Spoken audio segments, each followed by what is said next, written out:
Videomu izleyen herkes salamlayıram. Videoma hoş gəlmisiniz. Eğer videonu beğenseniz, mənə dəstək olmaq üçün beğen düymesine basıb, eğer abunə deyilsinizsə abunə olub və mənə rəy yazmanızı xahiş edirəm.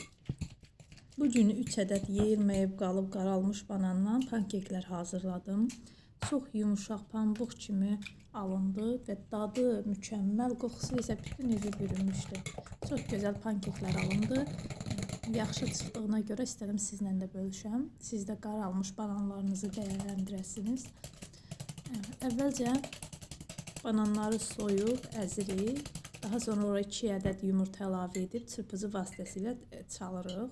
Daha sonra 2 xörək qaşığı qatıq əlavə edirik və armudu stəkandan yarısından bir barmaq yuxarı çox süd əlavə edirik.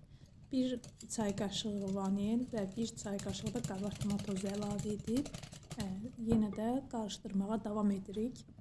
Qarışımımıza 4-5 xörək qaşığı da duru yağ əlavə edirik və bura stakan yarım un əlavə edib yenə də çırpıcı vasitəsilə çalırıq. Şəkər tozu əlavə etmədiyimiz üçün xəmirimiz biraz şirnisaz olur. Bura mən 1 ovuc damla şokoladlı, çəhrayı rəngli damla şokoladı və 1 ovuc da adi südlü damla şokoladı əlavə edirəm ki, şirnisi biraz çox olsun. Amma siz şirnisini az istəyirsinizsə, bura şokolad əlavə etməyə bilərsiniz.